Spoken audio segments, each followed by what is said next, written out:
Bem-vindo ao canal Espiritualidade na Tela. Se inscreva para acompanhar mais vídeos como este e continue sua jornada espiritual conosco. E até já!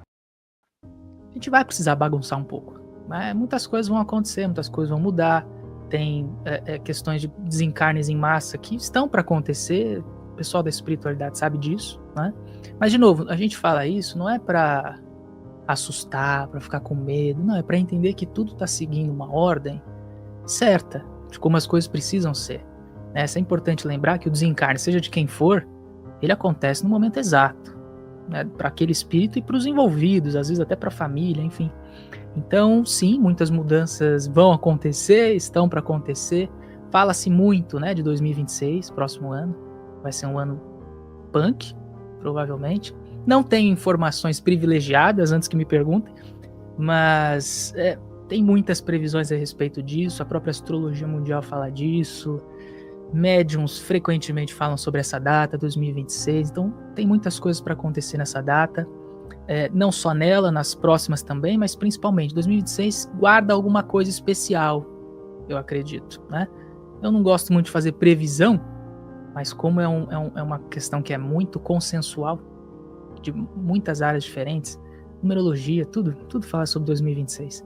Então a gente precisa estar o quê? Preparado, só isso. Preparado. Bom, mas é bom falar sobre isso porque, assim, é pé no chão, eu acho legal isso. Você está falando de um aspecto que é um estudo entre sensitivos, exatos e não exatos. Vamos falar um pouco mais sobre 2026, porque, assim, a gente já está chegando, né? Já passou mais da metade do ano, né? E pelo que você falou, dentro desses estudos, esse prepare-se pode ser um impacto positivo também para as pessoas, né? Claro, total. Lembrando, toda mudança é positiva, querendo ou não, né? Toda mudança é positiva. Por exemplo, a doença lá de 2019, enfim, que chegou pra gente, ficou todo mundo em casa, né? A gente, lógico, teve desencarne em massa, muita gente foi embora, isso gerou dor, sofrimento nas pessoas, inegável, ok? Concordamos com isso. Mas também existe um movimento de crescimento intelectual no sentido de compreensão, né, do que a gente precisava trabalhar internamente. Veja, por que a gente teve que ficar em casa? Por que a gente teve por que a gente ficou proibido de sair, de ter contato com o outro? A gente literalmente olhar para dentro e olhar ao nosso redor. Quantas famílias não se reconectaram, né, com essa situação? Então, assim, é lembrar que tudo o que acontece, que pode parecer caótico, com aspas ali, vai ter um efeito positivo a longo prazo para a raça como um todo, para o planeta como um todo. Então é a gente também trabalhar essa visão macro da coisa, sabe? Não só ficar pensando, mas o que vai acontecer comigo, e vou perder meu dinheiro, e minha casa, e não sei o quê. É ter uma visão macro das coisas também, da união que pode acontecer com a humanidade, sabe, através de dificuldades, de fato, porque os problemas, querendo ou não, é o que mais une as pessoas, o que mais gera conexão, né, entre as pessoas, é ter o mesmo problema. Então, assim, a gente pode sim se preparar e vibrar num pensamento positivo nesse sentido, sabe, não de caos, destruição e morte, mudança e tudo que vai acontecer, sabe. Então a gente pode sim, é por isso justamente que os médiuns, eles falam abertamente sobre essas previsões, né? Para que a gente possa ter esse entendimento macro da coisa e entender que nada está fora do controle, né? Tudo tem um planejamento, tudo tem uma explicação que a própria espiritualidade está comandando.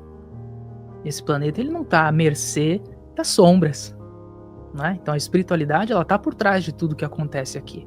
As sombras, elas têm a ilusão de que elas controlam alguma coisa aqui, mas a partir do momento que a espiritualidade quiser se mostrar ou acabar com tudo, é assim, cara. Não é? Um pontinho de luz vai iluminar a escuridão, não importa quão densa a escuridão seja. Então a espiritualidade, ela sempre está no controle de tudo, né? E isso serve para a gente não entrar nesse mecanismo de medo e desespero que é terrível. E sobre essa questão dessa frequência, né, dessa mudança, lógico, né? A gente tá no meio do olho do furacão, no ápice do materialismo. A gente vive o ápice do materialismo, né? Mas é interessante também porque essa varredura que as pessoas às vezes pensam, nossa, vai vir uma nave, vai arrebatar, não sei o quê, é algo muito cinematográfico, né? Mas realmente para que a gente chegue num nível ideal, né, até consciencial, se continuar no mesmo sistema operacional, a gente vai demorar muito. Então eu acredito nisso que você falou, que vai começar a acontecer alguma série de movimentos, tal, pode tirar muita gente da zona de conforto, mas é o primeiro ponto para evoluir, né? E aproveitando, falando sobre isso, o seu trabalho, a gente está falando sobre planeta Terra, outros planetas, conexões. Quais são as egrégoras que você costuma trabalhar, né? E quais são os contatos que você está tendo referente também até esse aspecto direcionado a 2026, né? Que tipos de fontes que chegam para ancorar os trabalhos que você realiza? Sobre pessoas, eu prefiro não comentar, para não gerar burburinho, tá? Mas assim, as egrégoras que eu mais trabalho, tá?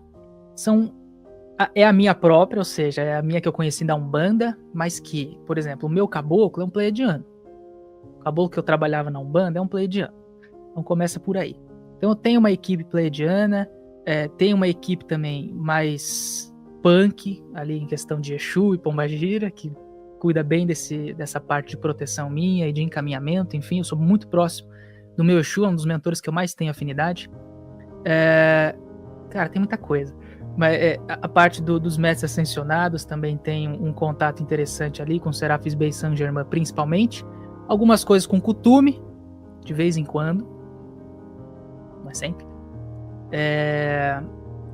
E tem coisas que assim, que me falam, né, médiuns que são reconhecidos e tudo mais, que me falam, mas eu não gosto de ficar muito acreditando, não que eu não acredite na pessoa, mas eu prefiro eu ter a experiência e identificar, entendeu? Mas tem muitas coisas assim, de arcturiano, outras raças também, que eu não faço a menor ideia do que são. Eu já vi muita coisa, já vi até uma raça, vou contar aqui, de uma experiência de meditação guiada, né, que eu fui levado para uma nave, e eu tava assim numa maca, né, eles estavam fazendo alguma abertura no meu campo, enfim, alguma coisa assim, e eu tava assim numa maca, eu só lembro de uma luz, né, na minha cara, e eu senti assim enrolar no meu braço um tentáculo de polvo mesmo.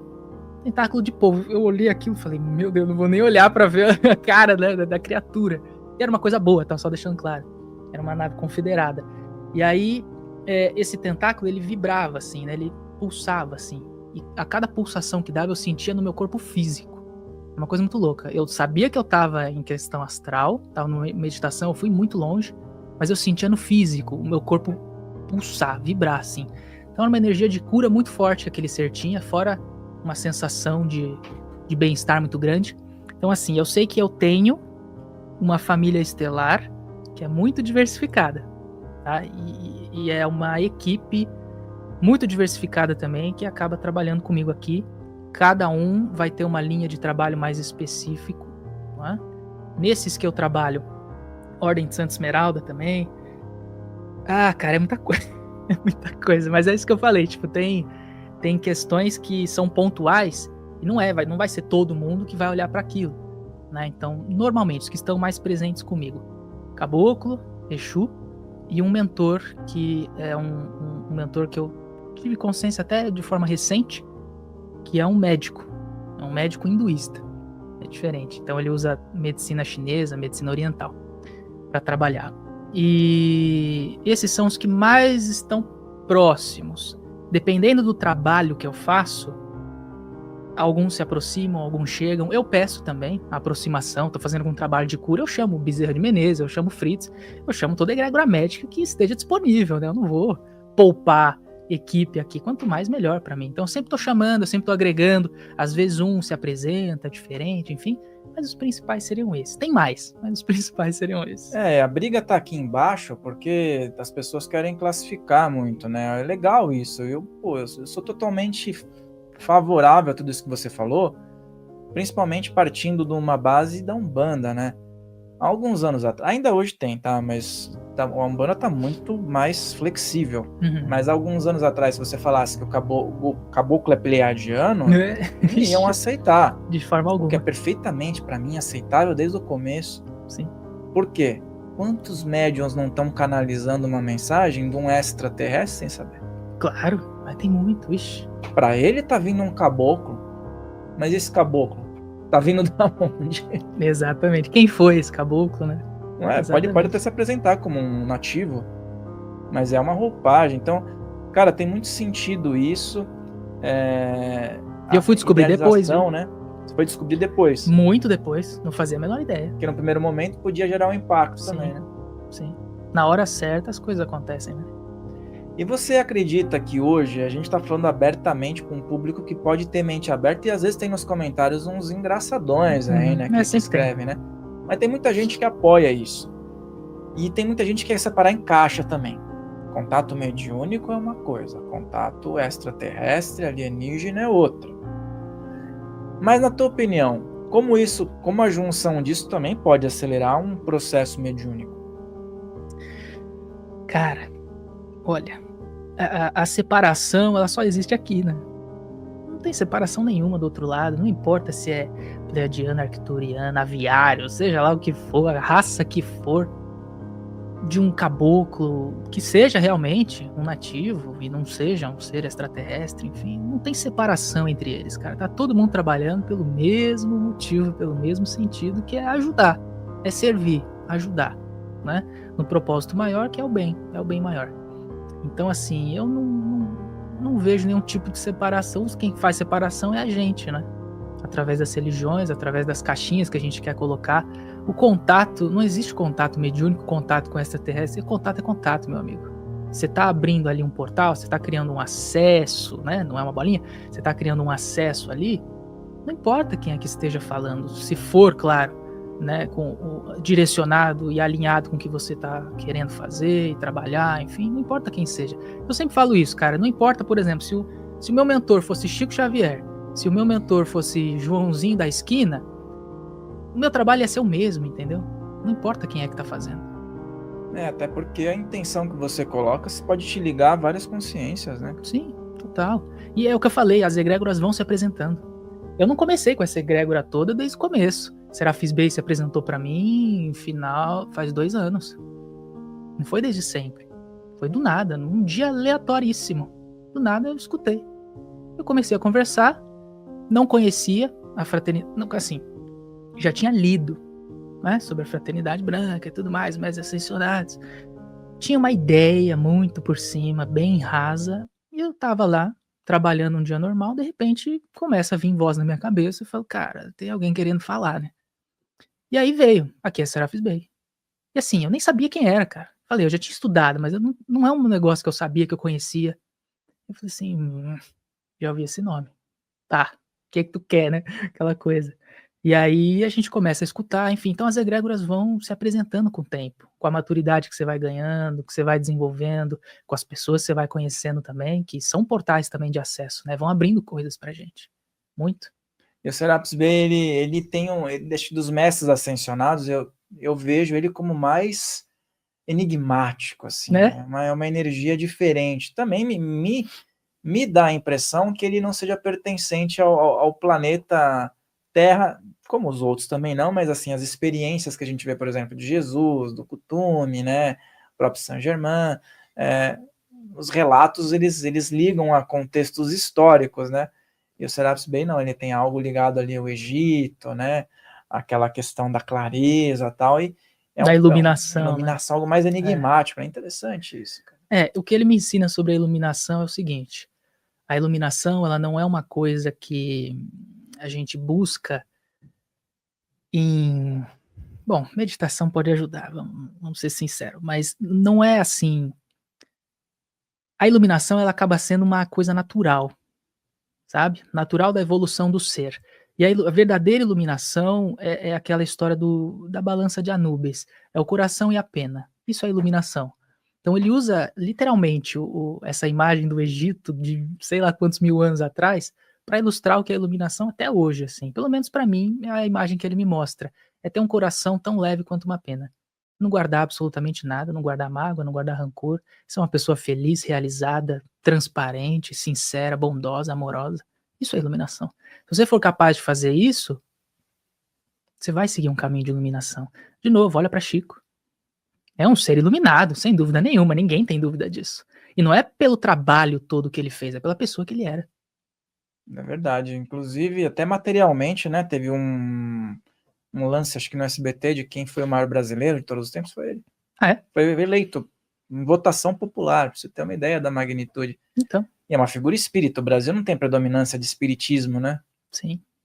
Quer dizer, pelo menos no censo, né? É. Pessoal, tem muito espírita que é espírita no censo, mas é da Umbanda.